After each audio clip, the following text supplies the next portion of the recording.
Hello and welcome to another Do It All Yourself guide video. Today we're gonna have a 3-minute fix showing you how to replace the rear wiper blade of a 2015 Toyota Sienna. So normally the wiper blade is tucked under the top section right here, so we need to bring it down. So what we'll do is turn the car on, turn the wiper blade on, and then turn it off real quick. Here we go.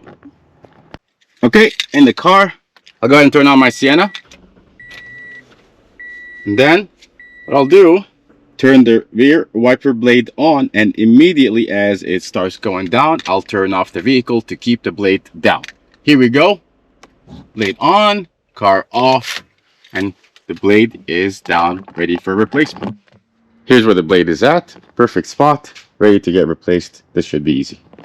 So first, the wiper blade replacement. If you're getting a Goodyear, it is a GYR 163 that you'll see it say rear. That is the size for a 2015 Toyota Sienna. This is likely the same size as other Toyota Sienna years. I'll leave a link below in case you're interested in buying one of these.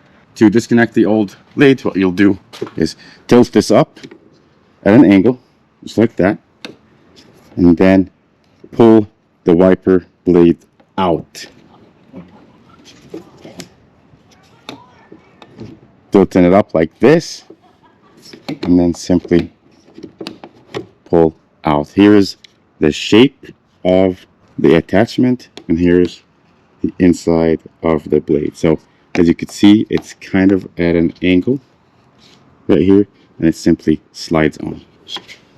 Here's a closer look. That's the shape, that's the hook that attaches the blade to the main lever. What's nice about these Goodyear wiper blades is that they come with different attachment pieces that allow the blades to be attached to different vehicles. So as you can see, multiple pieces. What we'll do is select the one that is exactly identical to the existing blade. Here's my existing blade. As you can see, here's the shape on the outside, and here's the shape on the inside. So this is the right one.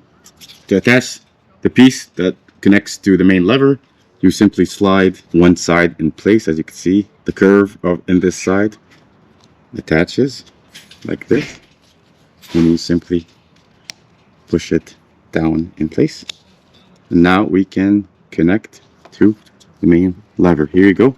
Notice the orientation here of how this is lined up. The plastic piece of the lever will fit right there. So here we go. Lift up, push it in, and simply twist it in place, just like that, and that should be fully attached. And that completes our video. That's how you replace the rear wiper blade on a Toyota Sienna. I hope you found this video helpful. If you did, give it a like and consider subscribing to my channel. Thanks for watching.